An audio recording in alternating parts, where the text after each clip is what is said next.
the bigger news here locally is that the Alabama job still not filled, but it will not be Dan Lanning. Dan Lanning announces he is staying, and quite frankly, it was a really cool way to announce you're staying. He did another one of those Oregon, hype videos, and here's what it sounded. He posted it to his social media, and here's what it sounded like. Who has goals and aspirations? Raise your hand up. All right, everybody got goals and aspirations. You know how you get those? You be the best where you're at. Like, that's how you reach goals and aspirations. That's how great things happen. It's not about worrying about the next thing. It's about worrying what's right in front of you, 6 inches right in front of your face. I want to remind you guys what that means. You guys that just got here don't know them, right? But it means something to be an Oregon Duck. Everybody makes what? They all make commitments to things that they're going to do. A lot of starters. The world doesn't have a lot of what? Finishers. We're finishers. I want to be here in Eugene for as long as Eugene will have me. This place has everything that I could possibly ever want. There's a little bit of a problem in society today with people looking for what's next and where there's an opportunity. And the reality is, the grass is not always greener. In fact, the grass is damn green in Eugene. And then he says, on the end, it just in quotes, it says, "I'm not leaving." And he posted that to his social media. So I get it. It was a tad scary for you Duck fans. We talked about this yesterday. PTSD from the last 2 coaches. And, there's a reason why he was speaking so confidently about staying at Oregon last month or whenever that was, November, when the A&M job opened. It's because Oregon took care of him behind the scenes, man. Done. Took care of him. Phil Knight, let's go. Well, seriously. Feldman was also saying that his buyout, everyone was saying $20 million. Yeah. It sounds like it was even higher than that. Well, I think Feldman might have been referring to the idea that Phil has sweetened the pot for Dan with Nike stock. There's that. Dan has Nike stock? Well, good to be Dan. Phil does. Good to be Dan.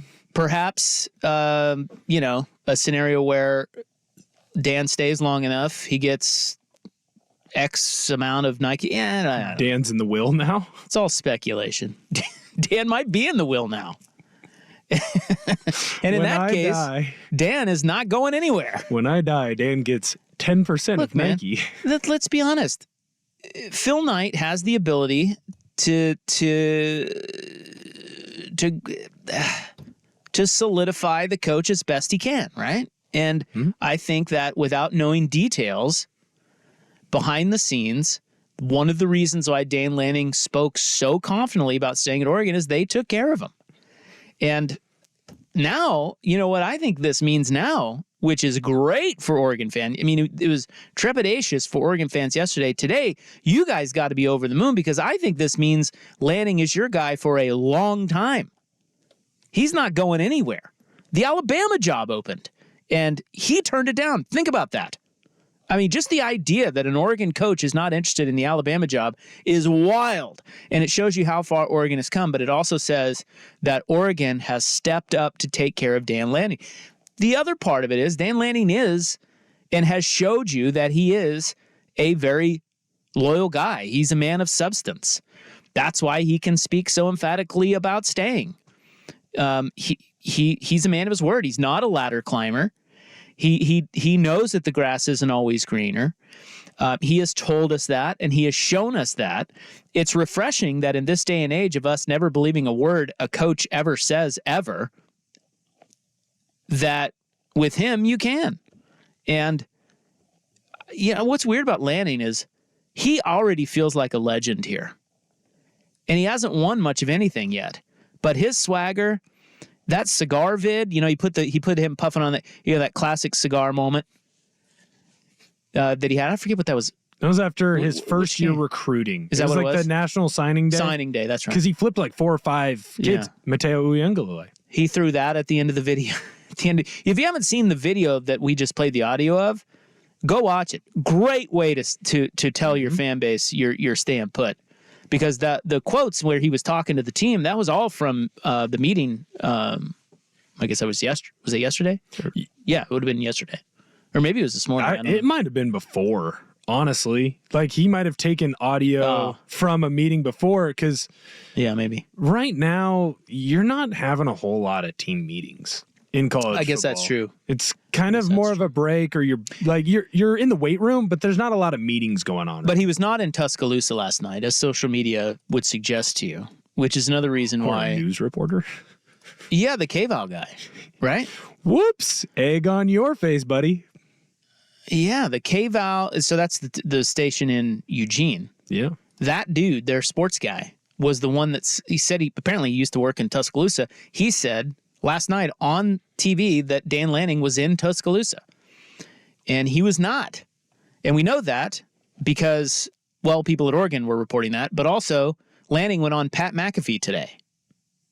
It was a distraction last night. My 13-year-old son, Caden, we just started watching the Jason Bourne movie. We were on Jason Bourne, and my phone's blowing up, and it's like, Dad, it says you're in Tuscaloosa right now. It's like, we're watching Jason Bourne. Focus on the movie. Put your phone on Do Not Disturb. So it interrupted what we were in on last night. But we got great players that we're looking to sign. All that became a distraction for sure. You got players on our team reaching out, and they know where I'm at. 10 toes down. 10 toes down. I love that. So you always gotta consider the sources when this stuff is flying around on social media. Maybe you just use it as it's just fun and speculation, and it doesn't really mean much. Maybe you believe it, maybe you don't. But he was not in Tuscaloosa last night. He was sitting on his couch watching a Bourne movie with his kid. For God's sakes, people. He was basically doing with his kid what Dusty is trying to do with me, making his kid watch movies from his childhood. Yeah, pretty much. Mm-hmm. I think it's a parent's responsibility to do that. Your dad failed you. That's what I'm being told.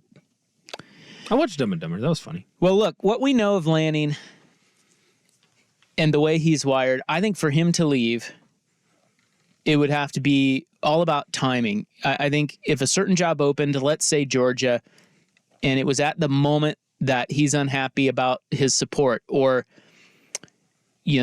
he's fighting over contract details, or the team is trending down, then you sweat. But as long as you give him what he needs and show him that you appreciate him and take care of him as best you can, which you have, that man is committed. He knows he can win here. He's building it, and they're close, really close. And the other thing, too, before we move on to Hugh coming up next, and then we'll get back to Lanning, Belichick, and all this big news today, but he understands. Oh, the other thing in that video, which you didn't hear in the clip that we played on the radio, but in the video, there is another quote from him that they put on the screen that says, if you're worried about your coach leaving, come play for us. Yeah. Which I thought that was a great line. Mm-hmm. He understands that one of the biggest detractors in recruiting is coach uncertainty. So that's why he put that line in there, and he knows you have to be emphatic about stability. It helps in recruiting. He is using his full commitment to this job to his advantage. And like I said, the guy's sort of an Oregon legend already, just by this move right here. Not to say he can't leave or won't leave, but because I'm thinking back to Roy Williams when I was at Kansas. Roy Williams is like, I'm staying, and everybody was, you're a hero, 3 weeks later, he was at North Carolina.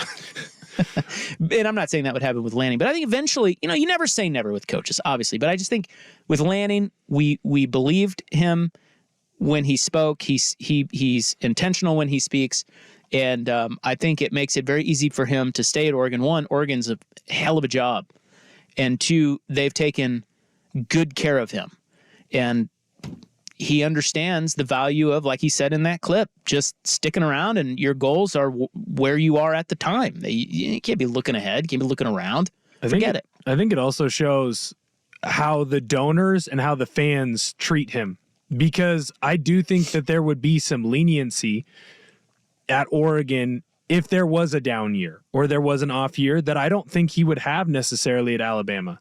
And he's been at Alabama, he's been at Georgia, he's been in these big time programs down in the South.